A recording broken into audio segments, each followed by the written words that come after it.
What I've done is over these two impeachments, I've partnered with our GOP chairwoman, Elise Stefanik from New York, and we are going to expunge the impeachments of President Trump.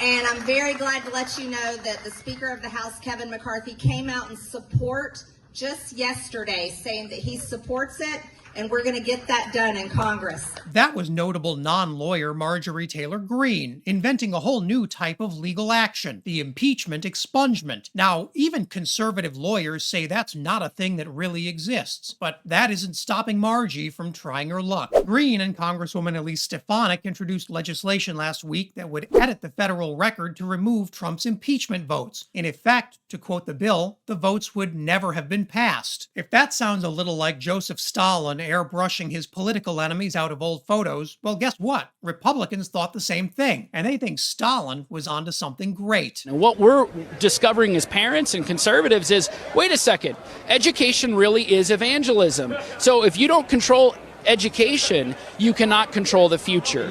And Stalin knew that, Mao knew that, right? Hitler knew that. We have to get that back for conservative values. Yeah, you heard it right. You absolutely heard that right. You know what? Hit him with it again.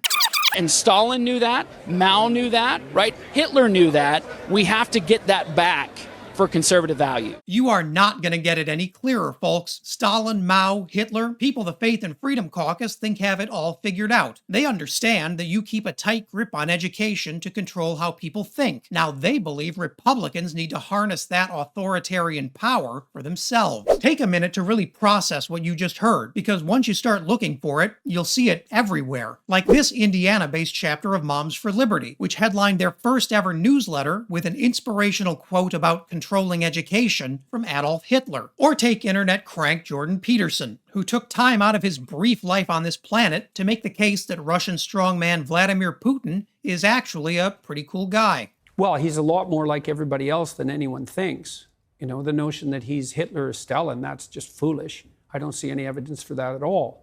I mean, first of all, Hitler and Stalin were very singular types, and there's a bit of Hitler and Stalin in everyone, so, you know, there's some truth in that. Maybe there's more in the typical Russian leader than normal. A bit of Hitler in everyone?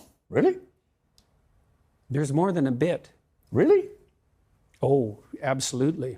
Yeah, well, why would have Nazism spread the way it did? And as with so much of Jordan Peterson's confidence game, it takes only the slightest poke from a not very bright guy for Peterson's whole theory to fall apart. Here's Piers Morgan gently telling Peterson he really hasn't thought this one through. Well, didn't Goebbels say that the way to get vast numbers of people to go along with what you want to do is to terrify them?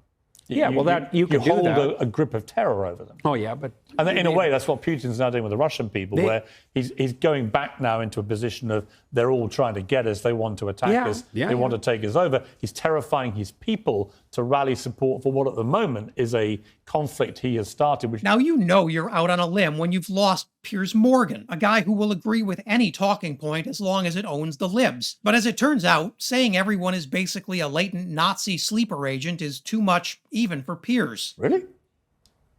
There's more than a bit. Really?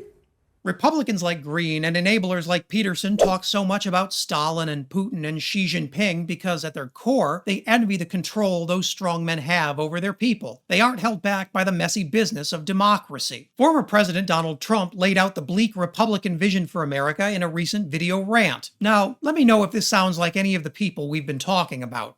We are a failing nation. We are a nation in decline. And now these radical left lunatics want to interfere with our elections by using law enforcement. It's totally corrupt, and we will never let it happen.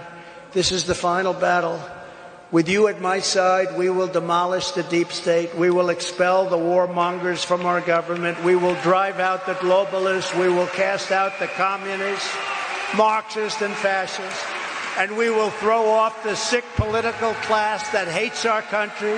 We will rout the fake news media, and we will defeat crooked Joe Biden. It's no mistake that Republicans are speaking the language of apocalyptic, civilization-ending conflict, and they see themselves as America's saviors. Unfortunately for the rest of us, The GOP is looking for a baptism by fire. And this isn't even the craziest conspiracy theory Republicans have cooked up. Check out this video, where I break down all the details of the GOP's Hunter Biden bribery scandal, and leave a comment below so you can let me know what I should cover next.